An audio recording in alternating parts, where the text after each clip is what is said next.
Olá e bem-vindos! Já pararam para pensar em como tudo é fabricado hoje em dia? De um carro ou um telemóvel?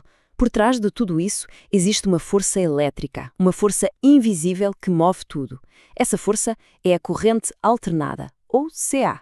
Agora, a pergunta é: por que a CA, e não a sua grande rival, a corrente contínua, se tornou a espinha dorsal de todo o nosso mundo industrial?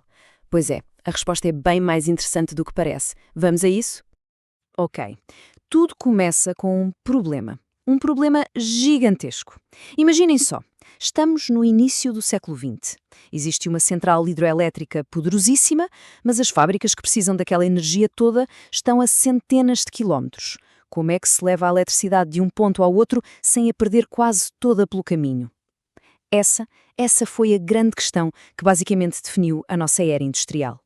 A melhor forma de pensar nisto é como se fosse um cano d'água. Os fios elétricos, bem, eles têm uma espécie de atrito, uma resistência à passagem dos eletrões. E essa resistência gera calor. E calor, neste caso, é simplesmente energia a ser desperdiçada, a ir embora para o ar. Em pequena escala não parece grande coisa, mas quando se está a tentar alimentar um país inteiro, esse desperdício transforma-se numa autêntica hemorragia de energia. E a física por trás disto tudo aponta para um culpado muito, mas muito claro. A lei de Joule mostra-nos uma coisa fundamental. A energia perdida não aumenta de forma proporcional à corrente. Não, ela aumenta com o quadrado da corrente. O que é que isto quer dizer?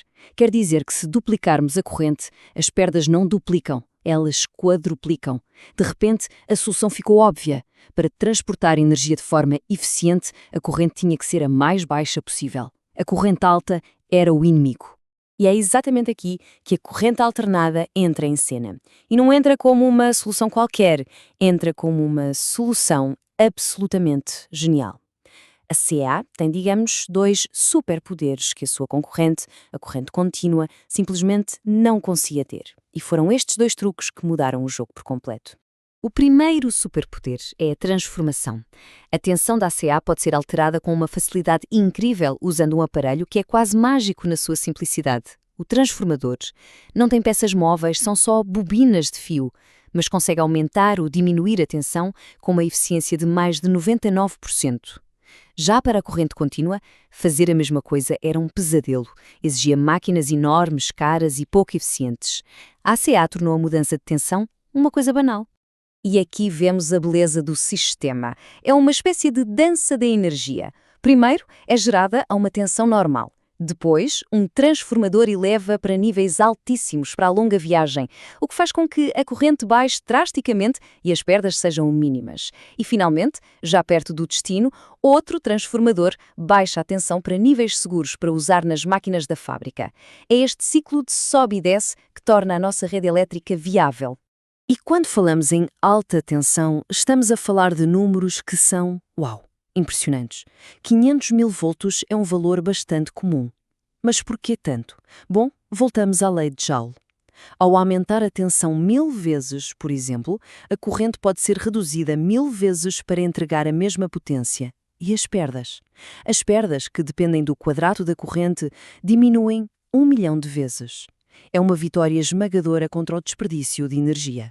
Certo, mas entregar a energia de forma eficiente é só metade da história. Depois é preciso usá-la. E é aqui que entra o segundo superpoder da CA, o seu parceiro perfeito, o motor de indução.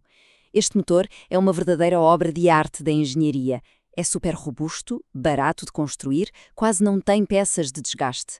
Não é de espantar que tenha ficado conhecido como o cavalo de batalha da indústria.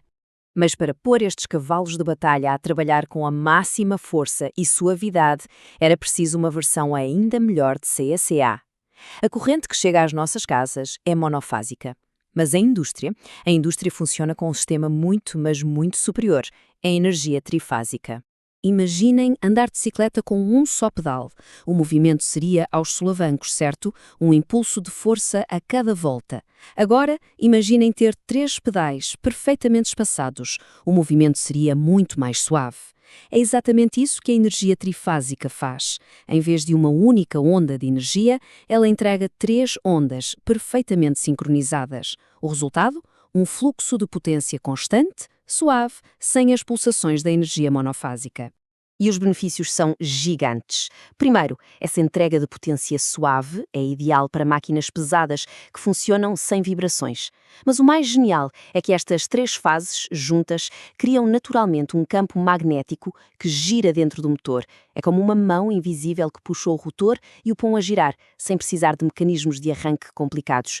E ainda por cima, como bónus, o sistema é mais económico e precisa de menos cobre para transportar a mesma potência.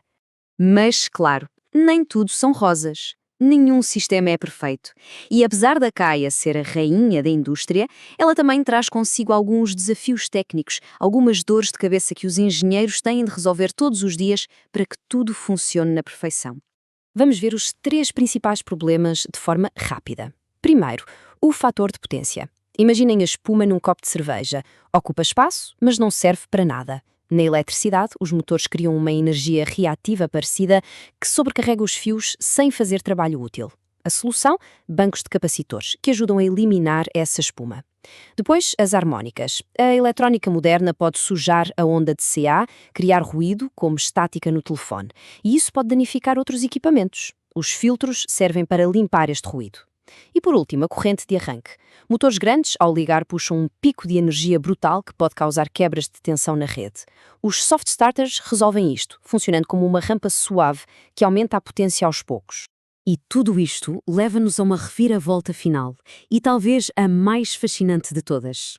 Depois desta longa batalha, a velha rival da CC, a corrente contínua, está de volta. Mas, atenção! Não está a voltar para competir nas linhas de transmissão. Está a voltar para desempenhar um papel fundamental dentro da própria fábrica. O futuro, ao que tudo indica, é híbrido. E a chave para este regresso surpreendente é um aparelho eletrónico muito inteligente chamado variador de frequência, ou VFD, para simplificar. Este aparelho é basicamente o cérebro que está a dar aos motores industriais um nível de controlo e eficiência que nunca se viu antes. O que um VFD faz é, na verdade, extraordinário. Ele pega na corrente alternada que vem da rede, com as suas imperfeições, primeiro transforma-a em corrente contínua, purificando-a, e depois usa essa corrente contínua perfeitamente estável para construir do zero uma nova onda de corrente alternada feita à medida para o motor. Para que serve tudo isto? Simples. Ao controlar a frequência desta nova onda, é possível controlar a velocidade do motor com uma precisão incrível, algo que antes era simplesmente impossível. E o impacto disto é absolutamente colossal. Olhem só para este gráfico. Os motores são responsáveis por mais de 70% de toda a eletricidade consumida na indústria. É um número gigante. Agora, pensem nisto. Uma pequena melhoria na eficiência de cada motor, quando multiplicada por milhões de motores a funcionar no mundo inteiro, representa uma poupança de energia gigantesca. É aqui que se joga o futuro da eficiência industrial. Portanto, no final de contas, a história da energia na indústria é uma história de rivalidade, mas que acaba em colaboração. A corrente alternada venceu a grande guerra da transmissão e construiu o mundo que conhecemos. Mas agora, dentro das nossas fábricas mais avançadas, vemos a paz a ser selada, com a CA e a CC a trabalharem juntas para um futuro mais eficiente, mais inteligente. O que nos deixa com uma pergunta muito interessante. Se é esta a energia que nos move hoje, qual será a energia que vai alimentar o amanhã?